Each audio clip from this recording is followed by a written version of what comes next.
안녕하세요. 허수경의 팟캐스트 단팥빵 오늘 네 번째 시간입니다. 예고해드린 것처럼 오늘은 여성 정책, 특히 여성 그리고 많은 분들이 아마 가장 큰 관심을 갖고 계실 텐데요. 육아 문제에 대해서 오늘 집중 토론을 해볼까 하는데 그래서 저 혼자 오지 않았습니다. 자, 오늘은 원희룡 도지사님 물론 자리하셨고요. 안녕하세요. 안녕하세요. 양날개 전법으로 여성학자이신 오한숙희 선생님 나오셨습니다. 네, 안녕하세요. 네. 안녕하세요. 그러게요. 처음부터 아주 분위기가 화기애애하네요. 예. 시작은 화기애애하나 네. 끝은 씁쓸할지도 모릅니다. 기대하겠습니다. 근데 네. 사실 여성 문제는요.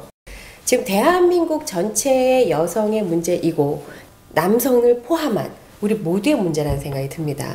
그래서 특히 그 여성 문제에 관해서 이제 전문가이시고요. 그리고 그 직간접적 체험이 누구보다 많으시고 제주도에 지금 살고 계신 지가 몇 년 3년 반. 3년 반 네. 되셨죠. 근데 제주도 내에서도 그냥 뭐 제주도의 삶을 누리는 것이 아니라 제주도의 여성 문제에 대해서 또 굉장히 깊이 발벗고 뛰어다니시잖아요. 아니 뭐 발벗고 뛰어다니기보다는 어차피 제가 관심이 그렇다 보니까 그런 게 더 많이 보이는 거죠. 그리고 육지에서 생각할 때 제주 여성 그러면 엄청 강인하고 그 여성들이 제주에서 삼다도 이것도 딱 여자 그렇죠. 그래서 수적으로 많으니까 여자들이 상당히 뭔가 적극적이고 자존감도 있고 이럴 거라고 생각했는데 사실 와서 보니까 그렇진 않은 거예요. 네. 여자들이 혼자서 힘들게 그 많은 짐을 지고 살고 그러다 보니까 자존감보다는 내가 왜 여자로 태어났을까? 너무나 힘들다. 이런 생각을 하기도 하고 또 먹고 사는 문제와 일상적인 문제를 해결하는데 너무 과중하게 노동을 하다 보니까 자기 자신의 삶의 질을 높이거나 좀 자기의 성찰을 하면서 산다거나 이렇게 할 수가 없는 거예요. 그러다 보니까 사람들한테 어떻게 보면은 그냥 고맙고 헌신해 주신 분이지만 저 삶을 닮고 싶지는 않다. 네. 예, 이렇게 되니까 자식들한테도 당당한 삶이라기보다는 나처럼 살지 말아라. 이런 열심히 살았는데 결국은 그쵸. 인정받지 못하는 스스로도 인정하지 못하는 원지사님 거의 우시려고 하는데요. 그런 것들에 대한 게 굉장히 안타까웠어요. 그래서 네. 이분들한테 정말 자존감을 심어줄 수 있었으면 좋겠고 그리고 사람들이 말로만 뭐 어머니 감사하다 이런 게 아니라 실제로 이분들의 삶의 질이 높아질 수 있는 지지와 응원과 뭐 네. 제도적인 뒷받침을 좀 해야 된다. 그런 생각을 갖게 된 거죠. 그 지지나 응원이 말로야 할 수 있죠. 지사님께서도 이제 어쨌든 어머니, 딸 생각하면 얼마든지 그걸 할 수 있지만 실질적으로 힘이 될 수 있는 거는 제도적인 정책 자체가 좀 여성들이 적어도 잘 사는 게 아니라 살만 나게끔 해주는 뭔가 뒷받침이 돼야 된다고 생각이 되고요. 제주도의 예전에 속담에 보면 제주의 여성으로 태어난 건 소만도 못하다라는 내용의 속담이 있어요. 이해해요. 네. 그래서 특히 제주 여성 같은 경우에는 수많은 일들을 혼자 몸으로 감당을 하기 때문에 정말 그 이제 도 차원에서의 어떤 접근이 필요하다고 보는데요. 지금 우리 지사님 인사하고 나서 한마디도 못 하셨습니다. 오늘 물론 오한숙희 선생님이 이제 현장의 목소리와 함께 여러 가지 필요한 부분, 좀 요구사항들을 많이 전해주실 거지만, 지사님의 마음이 어떠신지가 저는 사실 궁금해요. 여성에 대해서 어떻게 어쨌든 남자시고, 남성이시고, 우리 지사님이 과연 여성에 대해서, 특히 제주도 지역에 있는 여성에 대해서 어떤 마음을 갖고 계신지, 어떻게 개념 정립이 되어 있는지가 우선은 궁금했어요. 우리 도민들이 본다고, 그리고 잘 보여야 된다고, 이렇게, 지금 당장 이 자리를 모면하기 위해서 하시는 말씀이 아닌, 진실만을 이야기한다는 선언 같은 거 하셔야 될 것 같아. 솔직하게 얘기할 것을 선언합니다. 오늘 이 자리는 정말 오한숙희 선생님도 진짜 얼굴 보고 직접 얘기하고 싶으셔서 이 자리에 함께 해주셨거든요. 근데 저는 이제 질문하고 싶은 게 이거였어요. 지사님이 이제 딸이 둘이고, 그리고 또 양성평등에 대해서 개념 있는 그 정치인으로 알려져 있단 말이에요. 근데 실제로 그것을 행정의 수반으로서 맡아서 이걸 할 때 그게 어느 정도로 관철되는가 알고 있는 거와 실제로 관철될 수 있는 거하고는 차이가 크잖아요. 실제로 행정적으로 추진하는 정책의 순위에 있어서 몇 번째쯤 뭐 다른 거랑 비교해서 몇 번째다는 얼른 생각을 잘 못하겠는데요. 우리 제주의 양성평등에 대한 특히 행정에서의 수준은 아주 낮은 수준이다. 옛날에 여성특별위원회라는 게 있었는데 물론 좀 죄송한 말씀입니다만은 어떻게 보면은 좀 형식적이고 어떻게 보면 좀 동원하는 그리고 유명 인사 위주의 이런 게 되다 보니까 그것도 필요하지만 대다수의 여성의 어떤 삶의 문제에 그렇죠. 다가가거나 네. 아니면 심지어는 여성 공직자들의 문제에 대해서도 사실은 그 부분들을 진지하게 어떤 그 문제 해결 대상으로 올려놓지 않았다는 생각이 들어요. 그래서 저 경우에는 그러니까 너무 그게 초보적인 수준이니까 네. 초보적이고 좀 뭔가 그 자극이 될 수 있는 부분을 하자. 그래서 가급적이면은 여성이 안 갔던 부분에 최고위직을 임명을 해보자 해서 서귀포 시장은 최초 여성 시장이 가는 거고요. 그다음 우리 행정부서에서 보니까 인사, 예산, 총무 이런 데 여성이 가본 적이 없대요. 일단 이런 부분에다가 보직에다 다 진출을 시켰고요. 그리고 우리 여성 사무관 승진 같은 경우도 승진 시험은 여성들이 성적이 좋은데 여성들을 뒤로 밀어넣는 경우들이 많았는데 아마 제가 도지사 한다면은 여성 사무관 승진율이 역대 최고로 가고 있습니다. 우선 여성 공직 내에 제가 갖고 있는 인사권부터 이렇게 행사를 하고 또 우리 사회적으로는 제주 여성들이 말이 좋아 삼다도지요. 아까 소만도 못하다고 그랬나요? 저희 어머니나 삼촌들 생각하면 정말 그 자체로 그냥 속에 좀 촉촉해질 만큼 희생이라는 한마디 외에는 그걸 담을 길이 없어요. 그리고 뭔가 사회적인 역할을 하고 뭔가 자기만의 삶을 추구하고 이런 거는 없는 거예요. 자기 이름도 없고 그러니까요. 자기의 삶도 없고 네. 자기만을 위한 시간도 없는 이런 거였기 때문에 이걸 어떻게 앞으로 이걸 펼쳐서 나갈 건가. 그러다 보면 어떤 뭐 육아도 독박 쓰고 사회적으로도 여자가 뭐 나서냐 이런 거기 때문에 또 여성의 사회 참여, 육아에 있어서 어떤 이 짐을 덜어주는 이런 부분들도 좀 해야 되겠다.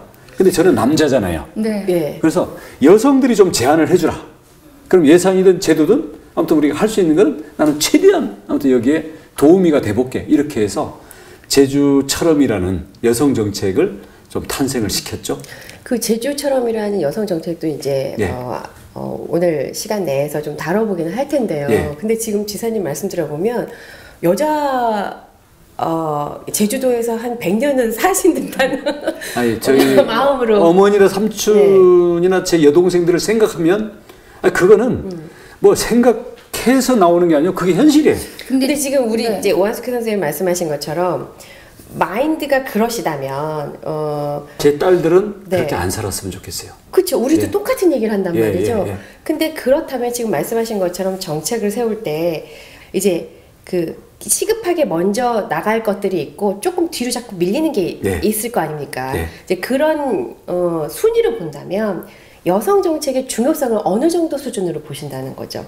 그러니까 저는 매우 중요하다고 생각합니다. 굉장히 중요한 이슈가 육아잖아요. 그렇죠. 이게 이제 인구하고도 관련이 있다 보니까 육아 문제를 얘기를 하는데 그 부분에 대해서는 이제 인구 문제니까 육아 문제 이렇게 하고 이런다고 하는 거에 대해서 누가 이의를 제기하지 않아요. 뭐 도의회나 이런 데서도 예산 같은 거 할 때 이런 건 그냥 나가요.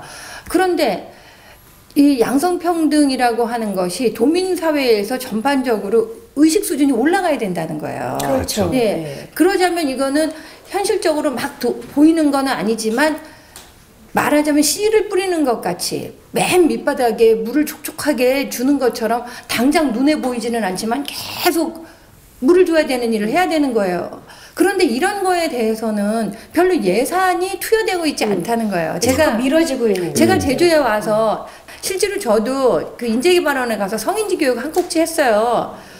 그 공무원들이 다 와서 절반은 자요. 교육의 실효성이 있는 방법으로 되는 게 아니라 그냥 형식적으로 우리도 성인지 교육 했음네 하고 그냥 한강이 때리고 가는 거예요. 그러면 뭐 이거 했다 이렇게 되는 거예요. 실제로 따지는 건 하나도 없어요. 저는 그런 교육은 아무 소용이 없다는 거죠. 그래서 지사님이 정말 그렇게 생각을 하신다면 공직사회에서부터 좀 더 그 철저하게 성인지 마인드라는 것을 계속 자기 문제화할 수 있도록 그렇게 그 교육 프로그램을 해야 되고, 그다음에 여기에도 여성단체들이 있잖아요. 이 여성단체도 한국 사회 전체가 여성단체들을 놓고 이 보수와 진보의 대립이 이분법적으로 되어 있었어요. 지금 열심히 활동해 오신 분들은 여성단체라고 하는 여성의 방점을 찍었을 때는 물음표가 던져지는 단체가 된 거예요. 그렇지. 그래서 이런 단체들이 많다고 해서 여성들의 삶이 달라지고, 여성들이 지금 제주처럼 같은데 도지사가 모델을 좀 내주십시오. 그럼 저희가 도움이 하겠습니다. 이렇게 얘기해도 그런 안을 낼 수 있는 마인드가 안 돼 있는 거예요. 기초가 안 돼 있는 상황인 거예요. 그래서 저는 지사님께서 그런 역할부터 해야 된다는 거예요. 네, 사람들한테. 그래서 여성 교육, 그다음에 공직사회부터의 성인지 교육, 이런 거에 예산을 좀 집중적으로 쓰셔가지고 이걸 하셨어야 된다는 거죠. 지금 말씀하신 것처럼요. 그냥 여성 단체라고 해서 우리 여성 문제나 여성들을 위한 정책이 나오는 건 아니더라고요. 그래서 맞아요. 저도 시행착오를 통해서 그걸 느꼈고요. 이제 그래서 저희는 우리 그 여성가족연구원이라고 있고, 거기에서 비교적 여성 문제를 오랫동안 또 전문적으로 연구해온 이런 전문 인력들이 있습니다. 그다음 뭐 여성 단체들도 뭐 민우회도 있고 뭐 여성 뭐 단체 협의도 있고, 여민회. 예, 여민회, 네. 예, 이렇게 많이 있는데, 이런 부분에서는 나름대로는 좀 초보적인 것들, 그다음 역사들은 있어요. 또 우리 여성 공직자들 내부에서도 그동안 많이 눌려있긴 하지만 그런 싹들은 있거든요. 그리고 네. 우리 젊은 여성들 세대로 가면 사실은 많은 에너지와 생각들이 진짜 어떤 분출될 수 있을 정도로 있어요. 그래서 이것을 어떻게 서로 좀 연결시키고 하나의 뭐랄까 어떤 그 좀 주체 세력이라 그러면 그런데, 이런 그 네트워킹이 좀 되면 이런 부분들에서 나오는 부분들을 우선순위도 정하고 현실적으로 예산이랄까 제도를 고치는 이런 부분도 넣고 해가지고 이제 가야 된다고 생각을 하고요. 그런 과정 속에서 이런 에너지들이 올 때 남성들이 동참하고 보조를 맞출 수 있는 분위기를 만들어야 되지. 그렇죠. 남성은 일상적으로 여성의 문제나 여성성을 느낄 수는 없어요. 저도 마찬가지입니다. 네. 저도 제 아내한테 한 소리 들어야 라든지 그렇죠. 네. 딸들을 생각할 때 이렇게 가는 거지. 맞아요. 그게 저도 태생적으로 정말 남자거든요. 그러니까 모든 문제를 결국 저는 경험하지 않으면 자기 문제가 안 되는 거예요. 그리고 그게 내 일상의 문제, 내 자신의 문제로 있는 데서 출발을 하고, 대신 그 지난번에도 제가 그 고백을 했지만은 저는 여성 문제로서 내지는 여성의 어떤 그 인지로서 제기되는 부분에 대해서 매우 겸허하게 듣고 협조할 마인드로서는 아마 남성들 중에 저는 누구보다도 뒤지지 않는다고 생각하지만, 제가 뭐 무슨 여성 문제 전문가다, 내가 뭐 무슨 뭐 페미니스트다, 이거는 솔직히 그렇게는 말을 못 하겠어요. 근데 도지사님, 지사님이 이제 그런 철학과 마인드를 갖고 있단 말이에요. 예. 근데 실제로 이것이 집행되는 것은 공무원 조직으로 되는 거잖아요. 근데 공무원 조직이 그거를 공감하거나 공유하거나 그만큼의 생각을 하고 있지 않다면, 인지도가 그보다 떨어진다 그러면 그냥 이거는 지사님 혼자의 생각인 거고 도정엔 발현이 안 되는 거고, 그러면은 도민들한테서는 실제로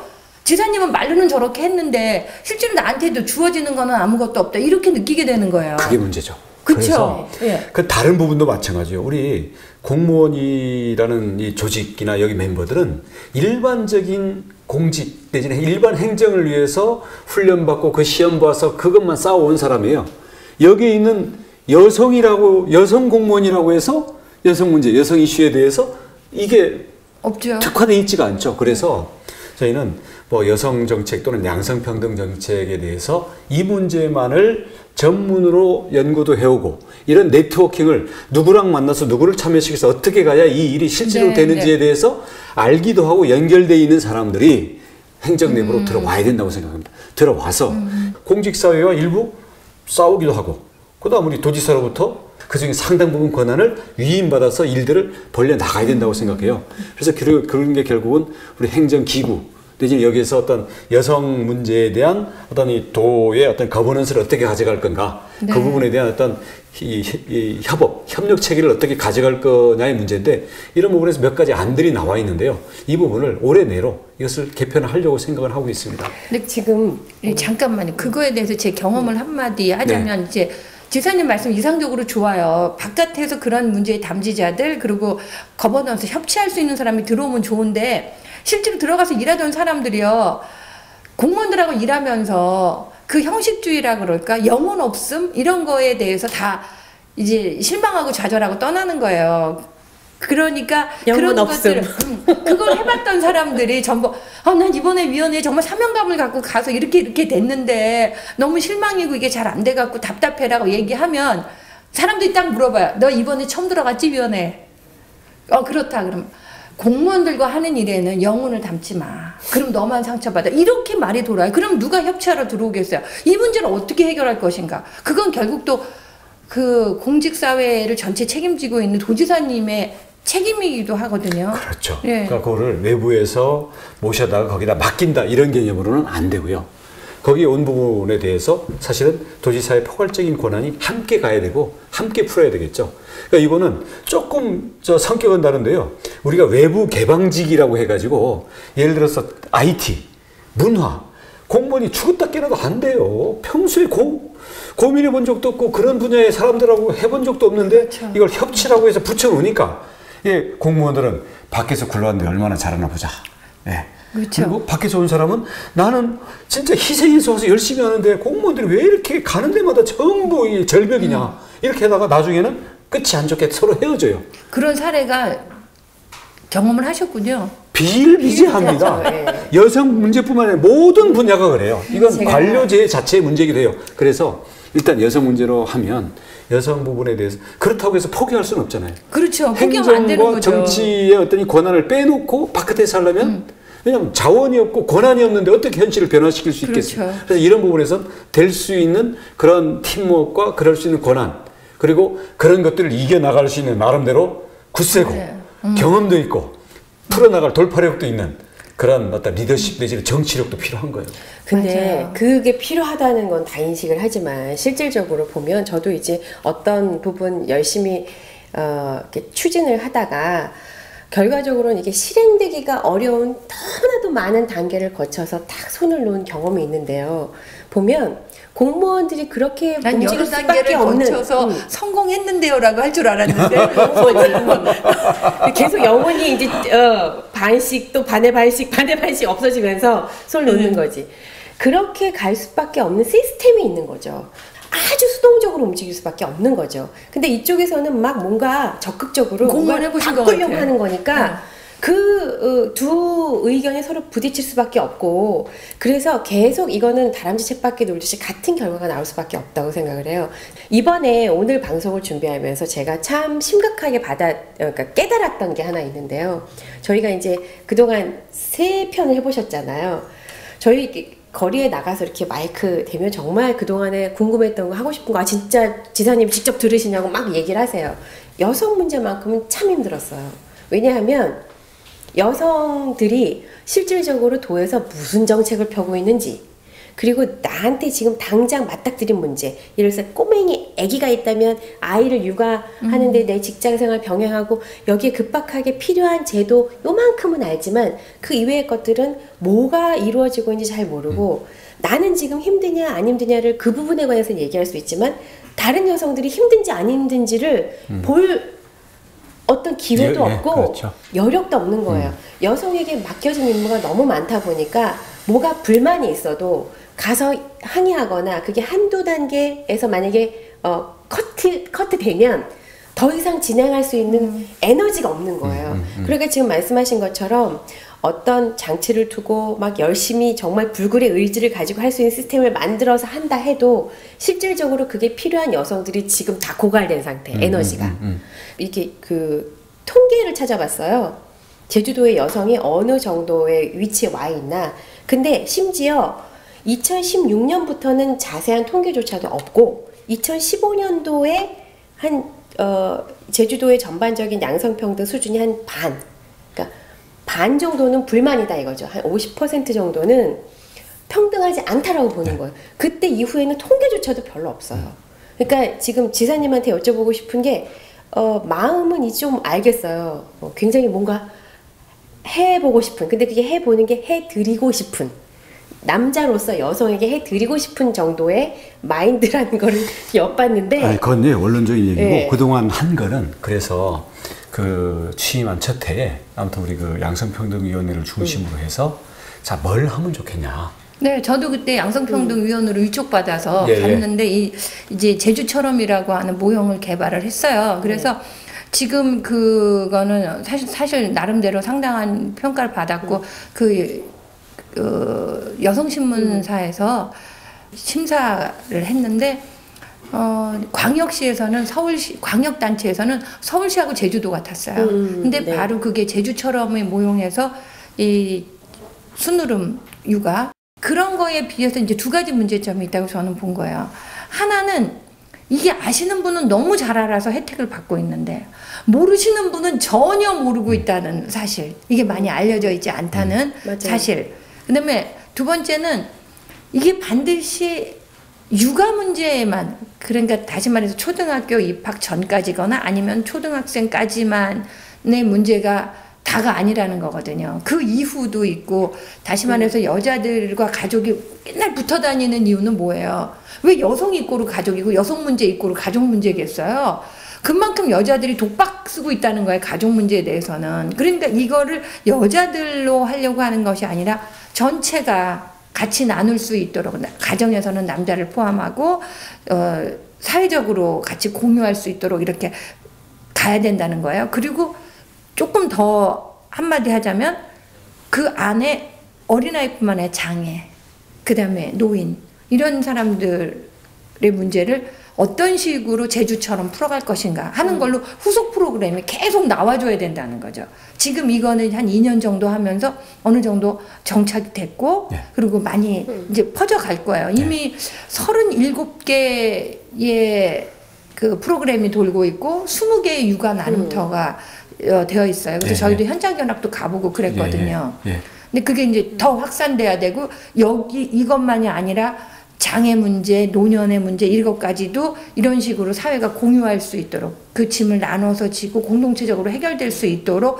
꾸준히 정책을 펴나가야 된다는 거예요. 이 양성평등에서 수준이 높아지는 게 딱 첫째는 육아 문제가 해결이 돼야 되고, 두 번째는 가족의 모든 돌봄을 엄마 여성이 책임지고 있다는 것을 좀 벗어나야 되고, 지사님 저희 딸을 돌봐주시던 제가 평소에 이모님이라고 하던 분이 건강상 큰 문제가 생기셔서 한 1년 정도를 요양치료를 받으셔야 돼요. 그래서 덜컥 그 자리가 비었어요. 모든 일을 그만뒀어요. 그렇죠. 네. 그리고 또 세 번째가 여성들의 일자리. 이 세 가지가 보장이 돼야지 네. 양성평등이 이제 이루어진다도 아니고 가시화된다라고 볼 수 있거든요. 네. 그 3박자가 동시에 이루어지지 않으면 그냥 지금 1차적으로는 어린아이를 둔 가정의 돌봄 서비스, 뭐 방과 후 서비스 이런 거에만 너무 집착해서 거기서만 성과를 내려고 하는 게 아니냐, 그런 생각도 들어요. 네. 지금 우리 오한숙이 선생님, 우리 허석영 씨 말씀하신 것처럼 지금 육아도 사실 돌봄의 한 형태잖아요. 그렇죠. 근데 돌봄의 대상은 장애아도 있고 치매 어른도 있어요. 네. 장애의 경우는 성년이 돼도 그렇죠. 20살이 넘어도 네. 그리고 그래서 이런 학교를 졸업하면 더 돌봄이 문제죠. 자, 남자는 밖에 가서 사회생활로 돈 벌고 가정 내지는 돌봐야 되는 걸 여성으로 독박 씌워지는 이 구조에서 사실 모든 게 묶이고, 그러니까 이 부분에 대해서 당사자들은 이제 희생으로 가고 저 주변에서는 이걸 사실 방관하고 그 혜택을 그렇죠. 네. 받는 가해자 아닌 가해자가 되는 그렇죠. 셈이죠. 그래서 어쩌겠니, 이것을 이거죠. 아무튼 가정 내에서는 분담하고 이제 가야 되는 거고, 네. 사회적으로는 이걸 안아줘야죠. 그래서 이걸 덜어주는 게 저는 핵심이라고 생각합니다. 그래서 지금 뭐 우리 순으름 뭐 육아 나눔터니 뭐 이런 부분들도 아무튼 이 꼭 어린이집뿐만이 아니라 네. 이런 부분을 우리 육아를 서로 함께 모다드랑하고 이걸 좀 각 개별 엄마의 손에서 좀 나눠주자. 그래서 이건 매우 좀 성공적이고 계속 확산돼 나가고 있어요. 아직 모르는 분들도 다 확산될 수 있도록 갈 거고요. 이제 뿐만 아니라 예를 들어서 발달장애. 어른이 됐지만 애잖아요. 그럼 이건 어른이 아니라 이건 육아예요, 육아. 네. 그러니까 이래서 우리 발달장애 지원센터, 우리 이거 생활할 수 있는 시설, 지금 제일 좋은 땅에다가 이제 짓기 시작하고 있고요. 다음 이런 부분에 필요한 어떤 돌봄 시설, 나아가서는 요양원, 치매 이런 부분까지도 돌봄이라는 이 부담을 우선 많이 덜어줘야 지금처럼 그렇죠. 그것 때문에 매여서 징역살이 아닌 징역살이를 하고 있는 그건 여성이기도 하지만 사실은 그건 가족들도 마찬가지예요. 그렇죠. 근데 이제 그런 것들이 결국 얘기는 맨날 같은 것 같아요. 지사님이 이런 의도와 개념을 갖고 계신 거는 다 이해하는데 실제적으로 그것이 만들어지느냐. 이제 이런 과정에서는 공무원들의 노력이 굉장히 필요한 거예요. 그렇죠. 예. 근데 그런 노력들이 별로 이루어지지 않는 거예요. 아니 그러니까 지사님이 제가 예를 들어서 보기에는. 이거 합시다. 이거 진짜 중요해요. 저는 개인적으로 우리 단팥빵 진행하면서 지사님의 속마음을 조금 더 알게 됐고, 우리 아마도 같이 보신 도민 여러분도 그런 부분에 있어서 이렇게 돌려 듣기로는 아무 생각이 없어 보이는데 들어보니 생각이 있긴 하더라고. 뭐 이렇게 발전될 수도 있어요. 문제는 뭐냐면 지사님 생각이 그럼 뭐 하냐는 거죠. 그게 행정에서 실질적으로 실행이 돼야 되는데, 그렇죠. 여기에서 지사님이 아무리 이거 합시다라고 뒤돌아서 나가도 이제 모이세요. 이제 현실적으로 실행을 해야 되는 딱 상황에 직면하면 이래서 안 되고 저래서 안 되고 이거 준비해야지 되고 못 하는 거예요. 그런 일이 네. 뭐 여성 부자뿐만 아니라 그러니까요. 많습니다. 네. 제가 도지사가 안 돼봐서 모르는데요. 예. 이거 하면 틀림없이 해야 되는 권한은 없습니까? 그건 대통령이 시켜도 안 하는 공무원들 많아요. 아 그래요? 그러니까 그런 근데 이제 그러면 안 되지 않아? 그래서 안 된다는 게 아니고 그래서 네. 되게끔 만들어 나가는 것. 그래서 제도도 있고 기구도 만들기도 하고 직접 직접 지휘하기도 하고 이 모든 게 맞아 떨어져야 이 어떤 이 실현 어떤 비율이 높아지는 거죠. 당연히 높여야죠. 근데 예를 들어서 빠져나갈 곳이 지금 너무 많으신 거 나는 하려고 해. 아니 그런 거 아닙니다. 예를 들어서 순으름 육아 나눔터 같은 게 되잖아요. 예. 그건 2년 전 3년 전만 해도 얘기조차 없었던 거예요. 그래요? 이렇게 해서 이제 했잖아요. 이런 식으로 집요하게 못 알아들어서 이 결과가 나올 때까지 꾸준히 공을 들여서 공을 들여야 되는 거예요. 그래서 제가 아까 우선순위로 몇 번째냐라고 얘기한 거예요. 굉장히 현안이 많은데 몇 번째예요? 말씀해 주세요. 그게 우선순위에서 있지 않으면 공을 들일 수가 없는 거예요. 왜냐하면 예. 지사님의 시간과 에너지는 한계가 있는 거잖아요. 근데 더 급한 현안들이 있다고 생각하면 알지만 미룰 수밖에 없는 그런 게 된다는 거죠. 그래서 저는 여자들이 조금 더 적극적으로 요구하고 강력하게 해야 된다라고 생각을 하는데, 그 문제로 가면 여자들 전반이 다 개인적으로 여태 자기가 알아서 해야 되는 걸로 알고 있는, 그러니까 공동체적으로 이걸 해결해야 된다라고 하는 의식이 아직 없는 거예요. 근데 그거부터 만들어 주셔야 된다는 얘기를 하는 거죠. 그래서 지금 거의 부지사 또는 부지사 바로 다음 수준 정도의 여성 내지는 양성평등을 전담하는 그러면 그건 도지사의 대리인이고 도지사의 파트너죠. 이 급이 필요하다는 생각이에요. 왜냐하면 지금 현재는 여성 정책이라는 게 여성 정책에만 딱 전념하는 게 이게 쭉 내려가다 과장에서 있거든요. 네. 과장하면은 국장회의에도 못 들어오잖아요.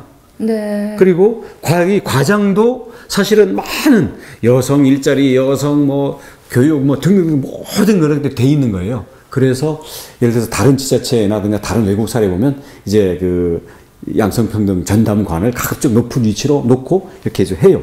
근데 과거에도 사실 있었는데 문제가 뭐였냐면 이게 옥상옥이 되는 거예요.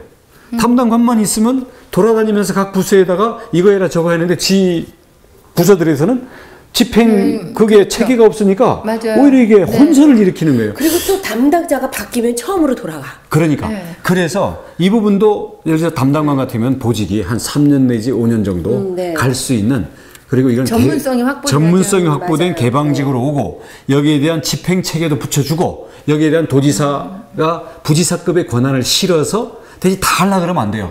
몇 가지의 우선적인 정책을 양성평등위원회 같은 데서 우선 집행 순위를 받아가지고 그 집행을 서로 MOU를 매결해가지고 자 이거 못하면 언제든지 사표 쓴다.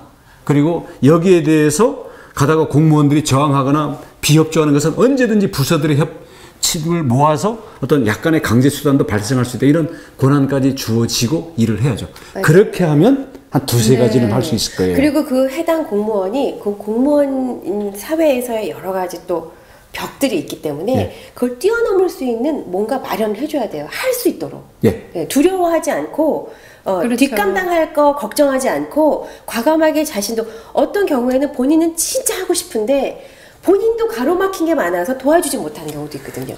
이거는 아직 행정에서 안 해봤고 성과를 잘 못 내본 이런 거기 때문에 그만큼 더 도지사급의 권한을 실어주고 부서를 뛰어넘는 이런 게 필요해요. 왜냐하면 공무원들은 부서로 된 거는 이미 매뉴얼화 돼 있고 기존까지 하던 것들을 유지하는 건 잘해요. 근데 새로운 거, 부서와 부서끼리 충돌할 수 있는 거, 아니면 권한이 뭔가 종합적이고 뭔가 안목이 필요한 거, 이런 거는 그런 거를 하도록 공무원들이 훈련되어 있지 않고 그거 했다고 뭐 월급 더 나오는 그렇죠. 거 아니거든요. 그래서 우리 특히 양성평등 정책 같은 경우에는 그래서 양성평등 담당 전문관이라든지 양성평등 담당 심지어는 부지사급이 필요할지도 몰라요. 이렇게 해서 늘 모든 문제에 대해서 부서와 부서를 조정하기도 하고 바깥의 역량과 네. 안의 역량들을 총괄하는 이런 역할들을 한번 해야 될 것 같아요. 그 말씀을 들으면서 그 두 가지 제안을 하고 싶은데요. 네. 하나는 지금 보건복지 여성국으로 되어 있잖아요. 네, 네. 보건과 복지와 여성이 다 일 많은 거예요. 사안이 엄청 많은 거예요. 그렇죠. 맞아요. 근데 그 세 개가 다 합쳐져 있는 거예요. 네. 저는 이거부터 여성만이라도 먼저 좀 따로 띄어서 중앙부처도 여성가족 이렇게 돼 있죠. 네, 예, 예. 이제 좀 떨어져 나와야 될 것 같아요. 그 여성 가족 그런 것이 뭐 어떠냐 이런 건 떠나서 저는 이렇게 세 개가 다 뭉쳐져 있는 거는 아니라는 생각이 들어요. 비중에 있어서. 그래서 여성국이 좋을지 여성 담당관이 좋을지 그거는 좀 더 전문가들과 의논을 해봐가지고 그 네, 부분에서 그리고 또 하나- 시스템 자체가 우선순위로 네. 가도록 저는 하겠습니다. 그리고 또 하나의 제안은 지금 가장 세계적으로 인기 있는 정치인 하면은 캐나다의 트루도 총리 아니겠어요? 그분이 30명의 내각 중에 15명 남녀 동수로 내각을 짰어요. 그래서 그 기자가 취임식 날 이제 내각 발표를 하니까 15대 15 이렇게 남녀 동수로 내각을 짠 이유가 뭐냐 그랬더니 이 사람 딱 한마디로 지금은 2015년이니까요 라는 한마디로 딱 클리어 해버려가지고 그게 세계 이슈가 되고 지금도 사람들을 입에 오르내리는 명언이 됐거든요. 저는 제주도도 좀 그런 그 선도타를 치고 나가는 한국 사회에서 선도타를 치고 나가는 그런 거를 할 만한 역량이 있고 자리에 준하는 실력의 여자들이 없어서 임명 못한다 이런 얘기 말고 다 자리가 사람을 만드는 거예요. 조직이 일을 하는 거죠.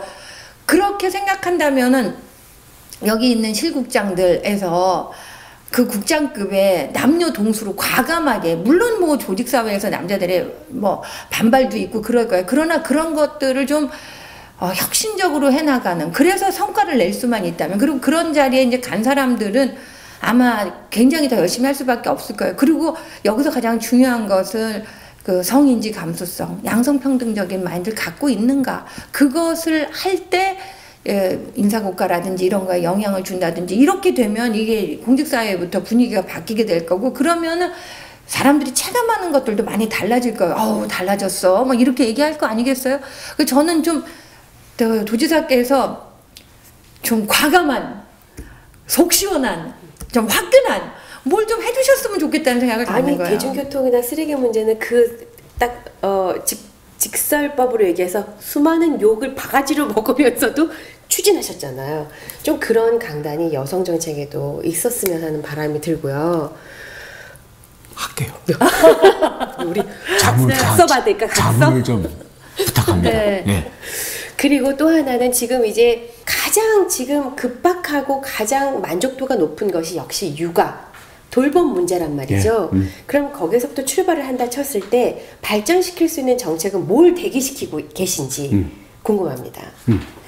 지금 특히 그 여성들 상대로 이렇게 그 조사를 해봐도 그렇고요. 지금 필요로 느끼는 게 그리고 왜 애를 안 낳냐 등등등 할 수는 애를 맡아줄 사람이나 맡아줄 기관 자기가 맡기고 싶을 때 이 부분이 우선 제일 큰 것 같아요. 네. 그러다 보니까 자기 개인 생활도 못하고 사회 그것도 못하는 거 아니에요? 일 그만둘 수밖에 없어요. 아, 그럼요. 네. 그래서 현재 다른 데에 비해서는 제주의 어린이집이나 이런 부분이 좀 잘 돼 있는 편이긴 한데 그래도 예를 들어서 그 지금 종일제도 좀 돼 있어요. 근데 예를 들어서 대표적으로 어떤 게 필요하냐면 간호사들. 밤에 맡길 데가 없어요. 예. 그러면 병원이나 아니면 간호사들이 연합해서 맡길 수 있는 그런 거를 한다든지 이렇게 해서 맞춤형, 실제로 수요가 있는 부분들에 대해서 편안하고 부담을 줄이면서 맡아줄 수 있는, 그리고 안심할 수 있는 이 부분들을 아까 예를 들어서 간호사들 내지는 이 간호 인력에 해당하는 이런 부분들의 어떤 그 돌봄을 우리가 맡아준다든지 이런 부분들 틈새를 메꾸는 것부터 우선 해줘야 되지 않을까 그러니까 생각하고 있고요. 엄마가 간호사인 집의 아이들의 문제를 해결해 주는 걸 해야 간호사들의 병원이나 야간에 근무할 수 있다. 그런 말씀을 하시는 거예요? 예, 우선 그렇죠. 예를 들어서 예. 그다음 예를 들어서 자기 뭐 지금 뭐 바우처 가지고 이제 시간별로 이제 애를 맡기고 이건 중앙정부 정책에서 되고 있잖아요. 이런 부분들을 지방 차원에서 더 확대해 가지고 다른 지역보다 더 맡길 수 있는 횟수라든지 시간이라든지 또 거기에 들어가 있는 프로그램들을 더 맡겨준다든지.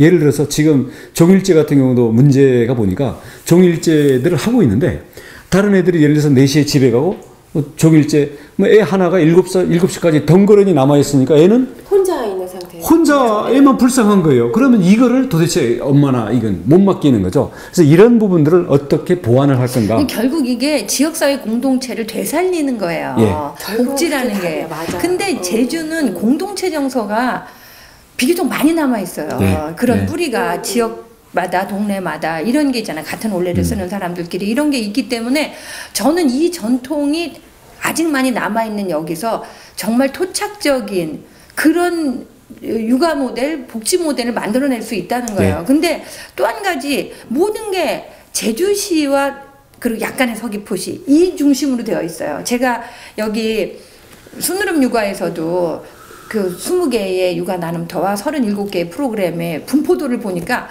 제주시 쪽에 따다다다닥 있고 서귀포에 좀 점점점점 있고 여기 가뭄에 콩나듯이 이렇게 있는 거예요.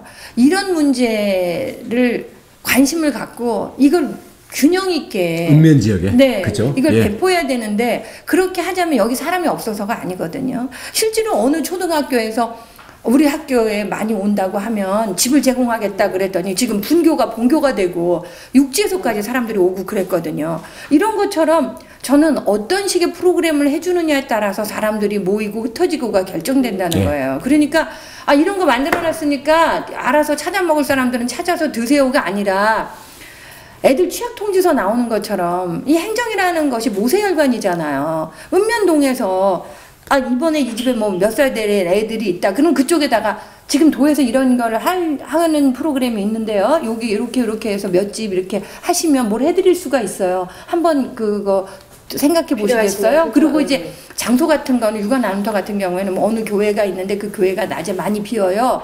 또 어디가 공소가 있는데 주말에만 써요. 그러면 이런 거를 이렇게 연결하고 매칭하고 이러는 것들을 그 모세혈관 쪽에서 좀 왕성하게 할 수 있도록 행정에서 그거는 뭐 지침이나 뭐 이런 걸로 얼마든지 될 수 있잖아요. 저는 주민자치센터 가보면 굉장히 놀라운 게요.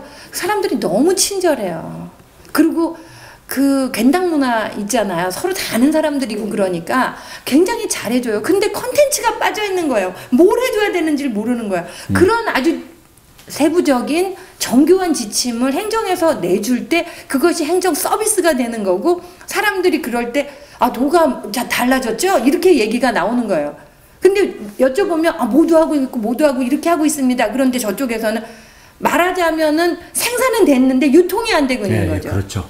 그러니까 지금 육아직원센터에서 순으로 행을 하고 있는데 이런 부분을 일선에, 읍면에 이런 일선 주민조직들, 행정조직들하고 연결시키는 그러니까 이런 것들을 통해 가지고 실제로 체감도가 높아질 수 있을 거라고 생각을 합니다. 다가가는 정책에 대한 우리가 찾아다녀야 되는 정책이 아니라 떠먹여주는 정책이죠. 지금은 제주 여성들은요 지금 한계에 다다랐어요. 그러니까 떠먹여줘도 먹을까 말까요 지금. 그래서 우선은 이런 게 준비되어 있으니까 빨리 이걸 필요하시면 쓰세요. 마치 아이들 알림장에서 부모님한테 보내듯이 그런 거를 좀 광범위하게 해서 어떤 정책이 시행되고 있고 이게 어떤 면에서 나한테 도움이 될지를 알려주는 것부터 좀 시작을 하셔야 되지 않을까 싶어요. 근데 이제 그런 얘기를 하다 보면은 무엇이 삶의 근간을 이루는가? 제주사에 모두 만들어야 되고 뭐 건설도 해야 되고 감귤 농정도 해야 되고 뭐 많아요. 그렇지만 우리가 여성의 정책을 얘기하는 것은 삶의 가장 근본이 되는, 그러면서 일상적으로 반복되는 그 얘기를 하고 있는 거거든요. 그러니까 이게 바탕 중에 바탕이고 근본 중에 근본인 거예요. 그것을 얘기하지 않고 지금까지 살아왔다는 거죠. 그래서 이제는 이거에 좀 이걸 최후 1순위로 놓고 이거를 해 나갈 때 엄청나게 이 제주도가 밝은 빛이 될 거라는 거죠. 최우선 순위로 끌어올리는 구체적인 방법, 그런 부분들에 대해서 고민을 하고 네. 그게 어느 정도 자문도 없고 해서 모아지면 실천을 할게요. 보여드릴게요. 네, 예, 정말 빠른 시간 내에. 보고 싶습니다. 네. 예. 물론 지금까지도 초보적인 걸 우리가 최선을 다해서 하고 있지만 그보다 훨씬 더 적극적이고 우선순위를 높이고 권한도 많이 담아서, 그리고 저도 거기에 직접 네. 제 몸을 다 실어서 하는 부분을 제주도에서 여성 정책과 여성 정책 관련된 양성평등 사업이 이렇게 갈 수 있다라는 부분에서 시범 도시가 될 수 있게끔 제가 하겠습니다. 네. 그래서 일단은 실수요 조사부터 네, 조사부터 해야 돼요. 기본 데이터가 있어야 되거든요. 실수요 조사부터 해야 되는 게, 저도 그 지역에서 서귀포 발달장애인 부모회를 하고 있어요. 서귀포시의 발달장애인의 숫자가 몇 명인가 없어요. 통계가 실제로 별로 부모들이 없더라고요. 나서서 실수요 조사했던 것이 유일한 자료예요. 근데 그것만도 지금 1000여 명이 넘거든요. 그런데 행정에서는 그런 조사가 안 되어 있어요. 근데 정책을 위반하려면 기본 데이터가 있어야 되잖아요. 그러니까 조사 말씀하신 건데 이번에 여성가족연구원에서 뭐 추상적인 여성 이론 그건 다 돼 있으니까 네. 우리 제주 여성들이 진짜 뭐가 필요하고 한지를 조사를 해서 그거에 따라 정책을 하자 해서 1호로 조사를 한 게 아까 제가 그 얘기했던 것처럼 간호 여성들에 대해 네. 간호 분야의 여성들에 대해서 조사를 그래서, 했어요. 그랬더니 나왔더니 제우선 급한 게 야간에 야간 근무 야간 시에 돌봄 아이를 맡길 곳이 없다. 예, 이거 하고 두 번째로는 우리 예를 들어서 간호 여성 인력들은 간호 뭐 고등학교든 이 대학 나왔을 때는 육지로 가요. 왜냐? 맞아요. 예. 왜냐? 월급이 작아. 그렇죠. 네. 그리고 좀 뭔가 큰 세상에 가서 경험도 해보고 싶어. 이제 이런 것들 때문에 그러는데 야간에 그 하는 부분들에 대해서는 지금 예를 들어서 뭐 수당이라도 더 준다든지 이런 게 좀 약해요. 그래서 우리 간호 여성들이 결국은 또 예산의 문제죠. 예, 그래서 하는 게 자. 간호 인력뿐만 아니라 야간에 근무를 해야 되는 사람들에 대해서는 그 도에서 자 그걸 가지고 어떤 자기 개발이나 그런 부분에 보상을 하라는 차원에서 추가적인 지원을 좀 해줘야 이게 그 야간에 노동하는 부분들도 사회적으로 유지도 되고 그 사람들도 뭔가 자긍심과 이런 보람을 가질 수 있겠다 그래서 그런 정책 제안을 하더라고요. 그래서 이런 부분 저희가 진지하게 검토를 하고 있는데 아까 말씀하신 것처럼 장애아를 두고 있는 여성들이면 여성들대로 아니면 지금 일자리를 구해야 되는 경력 단절이면 여성이면 여성인대로 아니면 지금 싱글이면 싱글인대로 이런 부분들에 대해서 어떤 몇 가지 대표적인 어떤 그 그룹들에서의 최우선적인 요구 이 부분들을 저희가 뽑아내서 그것부터 해야 된다고 근데 생각을 그걸 해요. 도지사님 혼자 다 할 수가 없잖아요. 그래서 그렇죠. 그 지역에 있는 읍면동 여기 이제 행정 조직들 이런 데하고 이게 긴밀하게 실행은 당연히 공무원들이 하는 거고요. 그러니까요. 이런 부분들을 여성가족연구원, 전문가들, 양성평등위원회, 그다음 우리 바깥의 여성단체들, 그다음 우리 주요 어떤 이 활동력 있는 엄마들, 여성들 이런 부분들하고 연결시키는 부분들은 다 같이 해야 되는 거고요. 이런 부분들에 대해서 우선순위를 두고 조례도 만들고 공무원 인사도 하고 어떤 문제가 생겼을 때 예산을 우선순위를 두도록 하고 이런 것들은 사실은 도지사의 정책적 의지와 실천 이게 퍼센트가 크죠.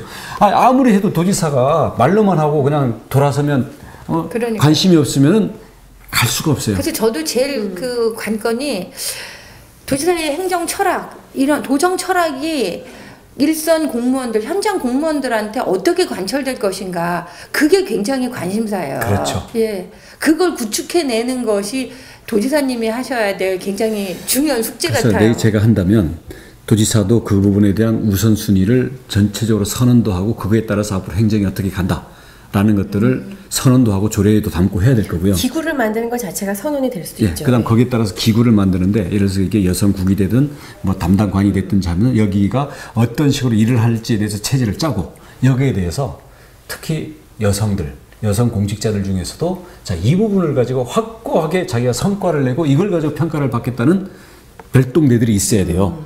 그 자원들은 충분히 있다고 생각하기 때문에 여기서 별동대들을 만들어서 여성 정책을 가지고 어떤 성과를 냈을 때는 특진도 시켜주고 또 그렇게 되면 사실은 이게 몇 년이 지나면 금방 분위기가 달라지죠.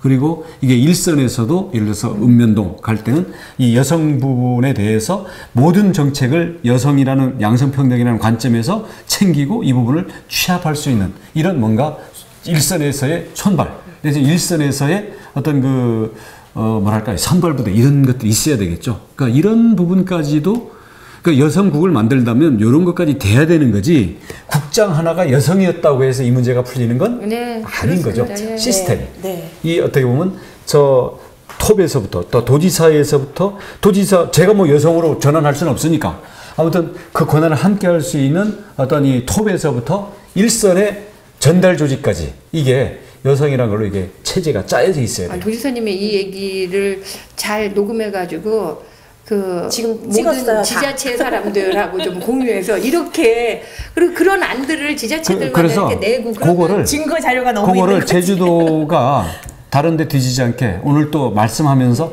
막연하게 그래야 되는 게 아닐까 생각했던 부분 오늘 얘기하면 제 스스로도 이렇게 해야 되겠다라고 느낀 부분도 좀 있어요. 그래서 그거를 실천으로 연결시킬게요. 네. 제주에서 어차피 그러한 시스템화 되면 이제 말씀하신 것처럼 1번으로 해야 되는 게 조사를 해야 되고요. 그렇죠. 실제 수요에 대해서. 그렇죠. 단 여기서 저도 경험에 의해서 제안드리는 말씀입니다만 수요가 많은 부분에 집중해야 되는 게 당연한 거죠. 그러나 여성 문제만큼은 수요가 아주 적은 곳이라 할지라도 그게 예를 들어 지역적으로 조금 외지거나 아니면 앞서 그 간호사의 경우인 것처럼 밤근무가 있거나 예. 이렇게 특수한 경우에 겪는 고충이 예. 그냥 약간이 아니라 매우 깊다는 거죠. 그래서 수요에 집중해야 되지만 그러니까 통계학적으로 봤을 때 집중해야 되는 부분이 아니라는 것을 간과하셔서는 안 된다. 네. 그러니까 수요라는 부분에서는 네. 다수라는 것도 중요하겠지만 사각지대라는 부분이 저는 더 중요하다고 생각해요. 매우 중요합니다. 예. 그 부분이. 네, 그리고 하나 네. 더 붙이자면은 이게 생애 주기가 있잖아요. 한 사람이 태어나서 죽을 때까지 하나 입체적인 제주 여성의 욕구, 수요 이런 게 좀 탁 나올 수 있었으면 좋겠어요. 그러니까 기본적인 정말, 조사와 네. 이거에 따른 기본적인 계획은 우리 아마 여성 종합 발전 계획에서 여성가족연구원이라고 우리는 별도의 조직이 있거든요.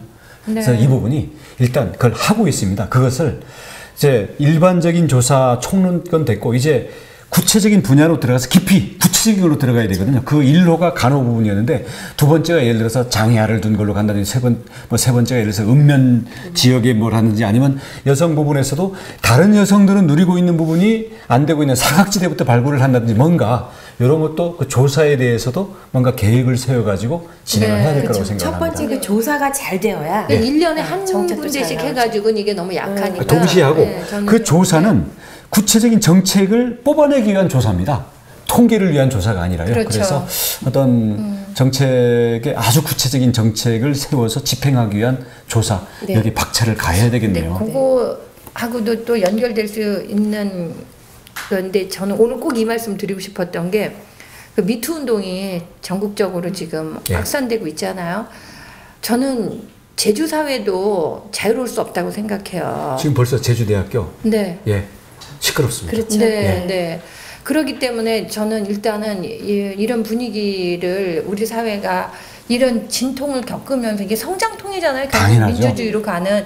그러니까 이걸 뭐 진통제 하나를 먹고 아픔을 못 느끼게 하는 이런 식의 방식이 아니라 근본적으로 이 고통에 정면 맞서서 뿌리를 캐내는 걸 해야 된다고 생각해서 공직사회가 전 중요하다고 생각해요.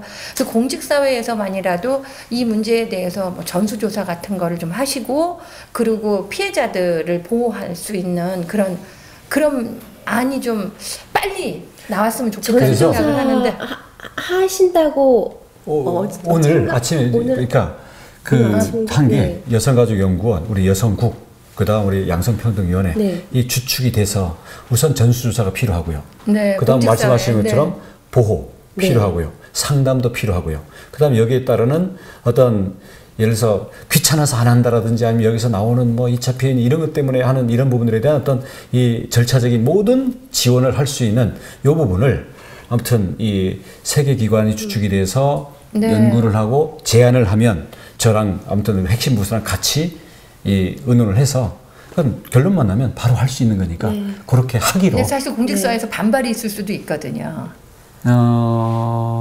이제 남성 공무원들 같은 경우에는 공직사회를 위축시킨다, 뭐 불쾌하다, 남자들을 전부 가해자 취급한다 이런 얘기들이 나올 수 아니요. 있고. 거대한 흐름이 가면 물방울은 튀는 겁니다. 물방울이 튄다고 조류가 못 가진 않아요. 네, 오늘 정말 시간이 어떻게 가는지도 모르게 여성 정책에 대해서 중요한 이야기를 나눴다는 생각이 듭니다. 오늘 오한숙희 선생님 안 오셨으면 어쨌을 뻔했을까? 아, 그래요? 네. 저는 항상 그 토대의 진정성이 있으면 그 위에는 좋은 꽃이 필 수밖에 없다 이런 생각이 네. 들어서 그 좀 세부적인 그런 정책 뭐 성과를 거두고 있고 잘하는 거 그런 거보다는 좀 더 집중적으로 이것을 확고한 원칙으로 갖고 우선순위로 이걸 밀고 가시는 것이 맞다 하는 말씀을 드리고 싶었어요. 네, 오늘 아마 이 자리에서 마음속으로 뭔가 더 굳건하게 결심하신 바도 있어 보입니다. 네, 우리 양성평등 정책의 우선순위를 오늘 최우선 순위로 올리고 그걸 하기 위한 기구라든지 권한이라든지 그게 일선으로까지 실행되기 위해서 어떻게 이렇게 관료 조직의 문제를 깨야 되는 거에 대해서 도지사의 권한과 의지를 발동해야 되는가 이 부분에 대해서 어떤 큰 윤곽과 핵심적인 요소들에 대해서 나름대로 생각을 하고 정리하는 기회가 됐습니다. 네, 저도 뭐 언제든지 협치하겠습니다. 네.